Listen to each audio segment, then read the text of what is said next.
It looks like M. Night Shyamalan might be bringing about the warning of an apocalypse in his new movie. That's right, the first trailer for this legendary thriller director's Knock at the Cabin is out, and here's everything you need to know about the film, starting with a bone-chilling vibe. So the trailer for M. Night Shyamalan's new psychological horror film shows the world coming to an end, possibly. The movie is based on the 2018 novel The Cabin at the End of the World by Paul Tremblay. Some of us will just chalk them up as coincidence, but some of us will look at them as a message from God. And it's those 2 points of view that really drive the tension between the characters throughout this novel. The GOAT of the horror genre, Stephen King himself, said that the novel was thought-provoking and terrifying. Now, the film revolves around a young girl named Gwen, played by Kristen Cue, and her parents who are taking a vacation at a remote cabin, smack dab in the middle of the forest. It feels overwhelming to have accomplished this. I mean, I've been waiting for this moment for such a long time, and I'm really glad that this moment has finally come and everyone can enjoy the movie now. Well, I can already feel the chills coming. Her parents, Eric and Andrew, are played by Jonathan Groff and Ben Aldridge. The sweet and adorable family's relaxing trip is turned upside down when a bunch of armed random people break in. The group, led by Dave Bautista's character, Leonard, makes their way into the house, instigating the apocalypse that's about to happen. They ask the family to make a devastating choice in order to stop it. Is the apocalypse really night? Has our time really come? Or is this a raving mad team of lunatics who are wholly detached from reality? Well, we won't know for sure until the movie comes out in early 2023. But here's one thing that I do know. Things are never what they seem with M. Night Shyamalan. Harry Potter's Rupert Grint and Nika Muka Bird from Old play Leonard's group mates in the film. Not to mention, Abby Quinn from Mad About You is also part of Leonard's team. Seeing all these incredible actors together makes you think that's one heck of a star cast. And the fact that Shyamalan decided to cast Dave as the lead, well, it's certainly an interesting choice. So did he decide to make him his frontman? In an interview with The Hollywood Reporter, the legendary director made a few comments. He said that he'd wanted to work with Dave ever since he saw his performance in the film Blade Runner 2049 about the Guardians of the Galaxy star. M. Night Shyamalan said that he was still in a way that was powerful. He said that Bautista was embodying the philosophy of stillness in that film.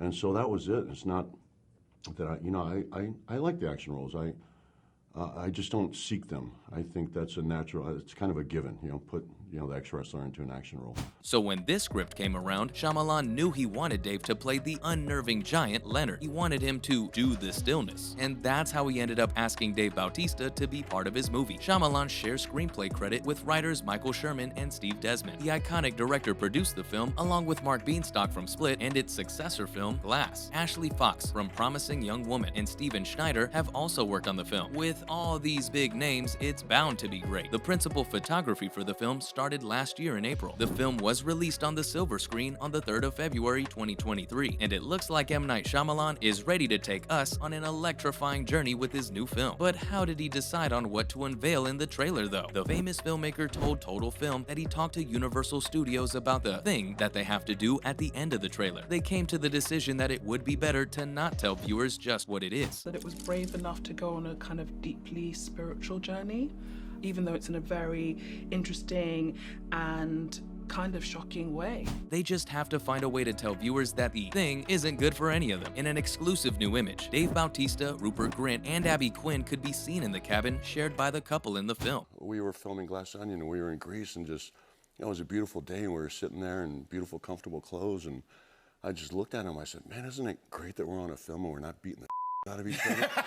And it just started laughing. But that's not the only detail that we know. The trailer showed a little girl, Gwen, and her parents vacationing at a cabin. And yes, there's a knock. That's when 4 strangers enter. They tell the family that they've been chosen to make a devastating choice, and only the accurate choice will prevent the apocalypse from happening. Only that family can save the world. Wow, that's a lot of pressure to put on one regular family. But being the mystery writer that he is, M. Night Shyamalan leaves viewers to guess what happens beyond this point. We don't know for sure what will happen next. What we do know is that we should put our seatbelts on, because M. Night Shyamalan is about to take us on a roller coaster ride filled with twists and turns. You know what would be, that's good. I have a funny idea, and then then everybody enjoyed the concept so much. I was like, all right, let's go shoot it. It was the first thing we shot. this thing that's in Knock at the Cabin, and I was like, oh, this is never gonna end up in the movie. What initially looks like a cabin in the woods type classic horror movie or a home invasion thriller might end up going somewhere completely different. That is, after all, M. Night Shyamalan's modus operandi. He's known for his breakneck twists and whiplash turns. He pointed out that Paul Tremblay's source novel has something in common with the incredible filmmaker. He said that he's drawn to things that take genres and bend them in new ways. He remarked that the architectural twist is part of the fun. He likes to morph genres, and as he's doing that, he wants to move up into more high-octane genres. Yeah. Oh my God, and I'm like, okay, all right, great. She says, it's you, and then so I was like, let's play the game, let's keep playing the game. I'm very competitive, and so I was like, let's play the game, and then we play, and I give a very funny answer. That's a brilliant way of putting it. That's why M. Night Shyamalan is one of the best in the game. Although it looks like he definitely was agonized over what to reveal in the trailer. Dave Bautista's ever-imposing Leonard tells the family that they've been chosen to make a horrible decision. If they fail to choose, the world will end. Now, what is this apocalyptic decision? Rather than,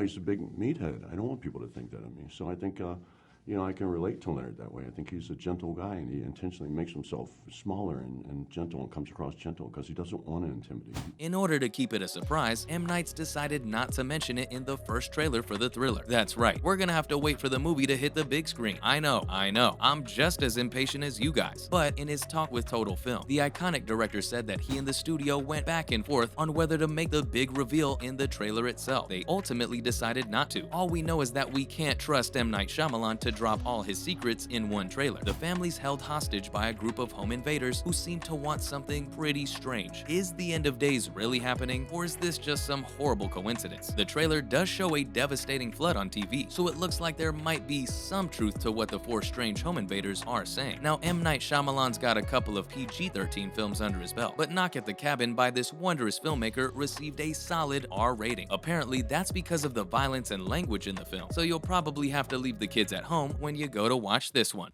It's actually Manoj, but he was so excited about a director being named Movie, I didn't have the heart to tell him. Movie night, and I agreed that he would have total control.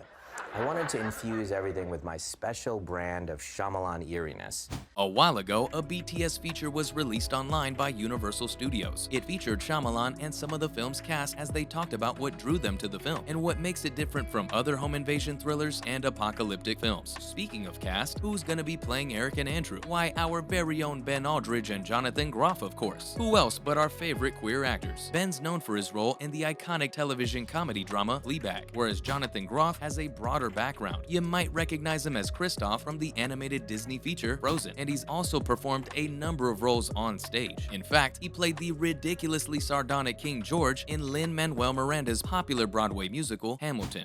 So it was 2 months of training with my friend and trainer Eric Johnson in New York to get ready for the fight training, which was about 4 months. Well, I for one am excited to see Ben and Jonathan get together for this film. And that's a wrap on everything related to M. Night Shyamalan's Knock at the Cabin. Thanks for watching, and I'll see you next time.